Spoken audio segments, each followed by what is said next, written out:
Best varicose wines చికిత్సనే పొందండి. నొప్పి లేని చికిత్స కోసం సంప్రదించండి ఎవిస్ హాస్పిటల్.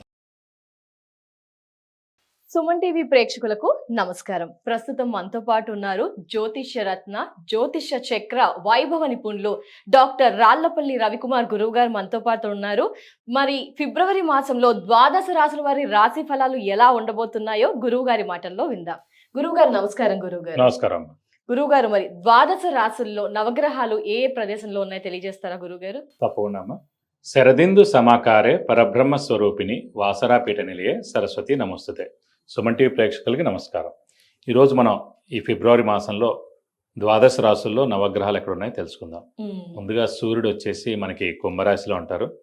సూర్యుడితో పాటు మనకి శుక్రుడు కూడా కుంభరాశిలో ఉంటారు. అలాగే మనకి బుధుడు కూడా కుంభరాశిలో ఉంటారు. అలాగే రాహు కూడా మనకి కుంభరాశిలో ఉంటారు. అలాగే కుజుడు కూడా మనకి ఉచ్చస్థానమైన మకర రాశిలో ఉంటారు. అలాగే శని వచ్చేసి మనకి మీన రాశిలో ఉంటారు. అలాగే గురువు వచ్చేసి మనకి మిథున రాశిలో ఉంటారు.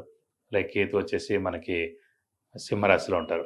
ముఖ్యంగా ఏంటంటే ఈ ద్వాదశ రాశుల్లో నవగ్రహాలు ఇక్కడ ఉన్నా కూడా పొజిషన్ ఫిబ్రవరి 13 నుంచి మనకి శుక్రం మూడమి వెళ్ళిపోతుంది. ఎందుకంటే 30th నవంబర్ 2025 నుంచి శుక్రం మూడమి స్టార్ట్ అయింది. సో ఇంచుమించుగా లెక్క పెడితే 30th నవంబర్ నుంచి 13th ఫిబ్రవరి 2026 దాకా అంటే కనుక ఒక 75 రోజుల పాటు శుక్రమూడమే నడిచింది. దీని వలన ఏంటంటే శంకుస్థాపన చేయలేకపోయారు చాలామంది, గృహప్రవేశం చేయలేకపోయారు, వివాహం కుదుర్చుకోలేకపోయారు. అంటే ఈ మూఢంలో మనం శుభకార్యాలు ఏం చేయలేం కాబట్టి, ముహూర్తాలు కూడా లేవు కాబట్టి, సో వివాహాలు లేవు, ఎంగేజ్మెంట్లు కూడా చేసుకోలేకపోయారు. ఇవన్నీ కూడా కొంతమంది కొత్త బండి కొందాను కూడా సరే మూఢంలో ఎందుకులే అని చెప్పి, కొంతమంది అక్షరాభ్యాసాలు, కొంతమంది వద్దులేండి అని చెప్పి అలా చాలా మటుకు మ్యాక్సిమం అన్నీ కూడా శుభకార్యాలు ఆగిపోయాయి అనమాట. సో దీని మూలాన్ని పురోహితులు కానీ, వంట బ్రాహ్మణులకు కానీ, లేకపోతే ఫంక్షన్ హాల్స్ వాళ్ళకి కానీ, ఈ పూల వాళ్ళకి కానీ, ఫోటోగ్రఫీ, మొత్తం అన్ని పరిశ్రమలు, ఒక 20 పరిశ్రమలు ఈ శుభకార్యాలతో ముడిపడి ఉన్న ఒక 20 పరిశ్రమలు అన్నీ కూడా స్తబ్దుగా అయిపోయాయి అనమాట 75 రోజుల పాటు. సో వాళ్ళందరూ కూడా అంటే మెయిన్గా మనకి 13 ఫిబ్రవరి 2020 నుంచి శుక్రమూఢం వెళ్ళిపోతుంది కాబట్టి, సో మనకి వివాహం విషయం కానివ్వండి, అలాగే ఉపనయన విషయం కానివ్వండి, అసలు ఎంగేజ్మెంట్ కానివ్వండి, అలాగే గృహప్రవేశం, వివాహం అన్నీ కూడా మనకి ముహూర్తాలు ఉంటాయి అన్నమాట 30th ఫిబ్రవరి నుంచి.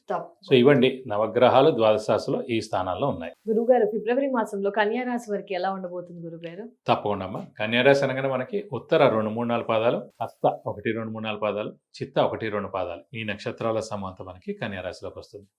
ఈ రాశి వారు సాధారణంగా చాలా ముక్కుసూటి మనుషులు వీళ్ళు కూడా. ప్లస్ ఇంకోటి అంటే సాధారణంగా ప్రతి గ్రహం కూడా ఉచ్చస్థానం, స్వస్థానం 2 ఉంటాయండి. అంటే మనకి ఏంటంటే 3 సాధారణంగా స్వస్థానం అంటే ఒక గ్రహం ఏ రాశిలో ఉంటే కనుక స్వస్థానం అవుతుంది. స్వస్థానం అంటే ఇప్పుడు మన ఇల్లు, సొంత ఇల్లు మన ఇంట్లో మన ఇష్టం వచ్చినట్టు కూర్చుంటాం, మన ఇష్టం వచ్చినట్టు మాట్లాడతాం, సో ప్రాబ్లం ఉండదు, అది స్వస్థానం అంటారు. ఉచ్చస్థానం అంటారు. ఉచ్చస్థానం అంటే ఏంటంటే మనల్ని హయ్యెస్ట్గా రెస్పెక్ట్ ఇచ్చి గౌరవించే ఇల్లు ఉంటుంది చూడండి. అక్కడ వెళ్ళినప్పుడు మనమే మహారాణి, మనమే మహారాజు అనమాట. అక్కడ మొత్తం మనల్ని బాగా చూసుకునే స్థానం, మనల్ని హయ్యెస్ట్ ఎలివేట్ చేసే స్థానం ఉచ్చస్థానం అంటారు. అది ఒక రాశిలో ఉంటాం. నీచ స్థానం ఉంటుంది, అది ఎక్కడైతే మన పేరు పోతుందో, మనల్ని ఫుల్గా మన గాలి తీసేస్తారో, లేకపోతే మనకు అస్సలు అనుకూలించదో, మనకి పిలవకూడని ప్లేస్ లో మనం పిలిపించి మన అవమానం చేస్తారో, అది నీచస్థానం అంటారు. సో ఈ యొక్క బుధుడికి మటుకు ఏంటంటే స్వస్థానం ఏమైందంటే మిథున రాశి అయింది. సాధారణంగా ఎవరికైనా స్వస్థానం వాళ్ళ రాశి అవుతుంది కాబట్టి ప్రాబ్లం లేదు. సాధారణంగా ఉచ్చస్థానం మటుకు వేరే రాశిలో ఉంటుందండి. కానీ ఒక్క బుధుడికి మటుకు తన స్వస్థానమైన కన్యా రాశిలో ఉచ్చస్థానం అయిందన్నమాట. సో బుధుడు ఒక్కడే అంత ఇంపార్టెంట్. బుధుడు క్రియేటివిటీ, ఇంటెలిజెన్స్, లాజిక్ కి కారకుడు. బుధుడు స్నేహితులకు కారకుడు. బుధుడు వ్యాపారస్తులకు కారకుడు. బుధుడు లౌక్యానికి కారకుడు. బుధుడు అంటేనే గ్రీన్ కలర్, గ్రీన్ అంటేనే నేచర్. సో నేచర్ తోనే మన జీవితం గడుస్తుంది. సో ఆ నేచర్ తో మమైకమైపోయి ఉంటారు ఈ కన్యా రాశి వాళ్ళు.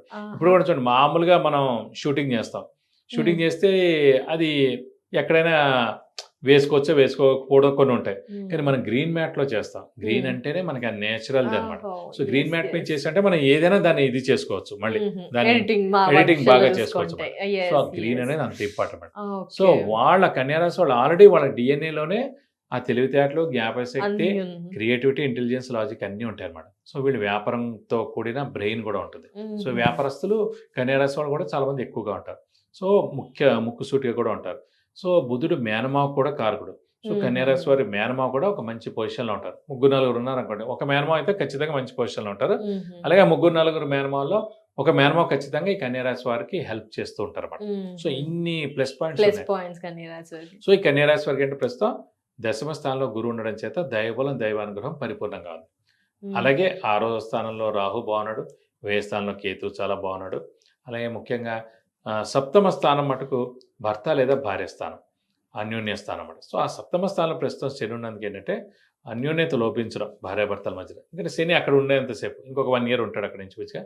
సో శని అక్కడ ఉన్నంతసేపు కొంచెం భార్యాభర్తల మధ్యన అన్యోన్యత లోపించడం, చిన్న చిన్న తగాదాలు జరగడం, మాట పట్టింపు ఉండడం, ఇలాంటివన్నీ జరుగుతుంటాయి అన్నమాట. అలాగే 7వ స్థానం అనేది ఇమీడియట్ బాస్ కూడా అన్నమాట. సో అలాగే ఇమీడియట్ బాస్ ఉన్నా కూడా ఇదే ఇబ్బంది ఉంటుంది. 7వ స్థానం అనేది ఇమీడియట్ బాస్ కానీ, భార్యాభర్తలు కానీ, అలాగే బిజినెస్ ఉంటే కనుక పార్ట్నర్షిప్ కూడా అన్నమాట. సో బిజినెస్ అయితే కనుక పార్ట్నర్షిప్లో గొడవలు, మాట పట్టింపు. భార్యాభర్తలు అయితే కూడా సేమ్ అన్యోన్యత లోపించడం, మాట పట్టింపు. ఇమీడియట్ బాస్ అయినా కూడా ఏదో ఒకటి ఇలాంటి చిన్న ఇబ్బందులు ఉండవు. కాబట్టి ఇది మనకి ముందుగానే తెలుసుకున్నాం కాబట్టి కన్యారాశి వారు ఈ 3 విషయాల్లో మనం జాగ్రత్తగా చాలా బాగుంటుంది అన్నమాట. సో ఇవి మనం పాటిస్తే సరిపోతుందండి కన్యారాశి వారికి. మరి కన్యారాశి వారికి సంతాన పరంగా తెలియజేస్తారా గురుగారు, ఏ విధంగా ఉండబోతుంది వారికి? సంతాన కారకుడే గురువు, అలాంటి దశమ స్థానంలో గురువు ఉన్నాడు కాబట్టి ఖచ్చితంగా సంతానం లేని వారికి ఈ సంవత్సరం సంతానం కలిగేందుకు అవకాశం 100% ఉన్నాయండి. ఓకే, సంతానం. ఇకపోతే ఉద్యోగ పరంగా కన్యారాశి వారికి ఎలా ఉంది గురువు గారు? ఉద్యోగ పరంగా కూడా చూసుకున్నా కూడా దశమ స్థానంలో ప్రస్తుతం ఏంటంటే గురువు ఉన్నాడు. దశమ స్థానం ఉద్యోగ స్థానం కూడా అనుకున్నాం. 7వ శని ఉన్నా కూడా శని బాగానే ఉన్నాడు, పర్వాలేదు. సో వృత్తికారకుడు ఉద్యోగాడు కాబట్టి ఉద్యోగస్తులు ఎవరైతే ఉన్నారో వారికి నేమ్ అండ్ ఫేమ్, ప్రమోషన్స్ రావడం, అలాగే ఫారెన్ టూర్ విజిట్స్, అసైన్మెంట్స్ రావడం, ఇవన్నీ జరుగుతాయి. అలాగే మెయిన్గా ఉద్యోగస్తులు కూడా నిరుద్యోగులు ఎవరైతే ఉన్నారో వాళ్ళకి ఉద్యోగం కూడా అవకాశం వచ్చేందుకు అవకాశాలు ఉన్నాయి. మార్చి నెలలో ఖచ్చితంగా మంచి ఉద్యోగం వచ్చేందుకు అవకాశాలు ఎక్కువగా ఉన్నాయి. ఇంకా బాగుండాలంటే పాటించాల్సిన పరిహారాలు ఏంటి గురువు గారు? ప్రస్తుతం ఏంటంటే ఈ కన్యారాశి వారికి 7వ స్థానంలోనే శని ఉన్నందుకు ఏంటంటే ముఖ్యంగా ఆంజనేయ స్వామి, వెంకటేశ్వర స్వామి ఎక్కువగా ఆరాధిస్తే చాలా మంచిది. ప్రతిరోజు ఆంజనేయ స్వామి, వెంకటేశ్వర స్వామి స్తోత్రం చదువుకోవడం, ముఖ్యంగా మనకి బుధవారం శనివారం రోజున వెంకటేశ్వర స్వామి టెంపుల్కి వెళ్ళి 40 ప్రదక్షిణాలు చేయడం, అభిషేకంగా నర్చన కానీ చేయిస్తే చాలా మంచిది ఒకసారి. అలాగే మంగళవారం శనివారం కూడా ఆంజనేయ స్వామి టెంపుల్కి వెళ్ళి వడమాల సమర్పించడం, లేదంటే సింధూర పూజ చేయించడం, లేదంటే తమలపాకులో పూజ చేయించడం, అలాగే వడమాల సమర్పించడం, ఇలాంటివి ఏవైనా చేస్తే కూడా ఆంజనేయ స్వామి అనుగ్రహంతో మీకు అన్ని విధాలా మంచి చేకూరుతుంది. ధన్యవాదాలు గురువు గారు. కన్యారాశి వారి రాశి వివరణ, పరిహారాలు తెలియజేసినందుకు నమస్కారం గురు. నమస్కారం.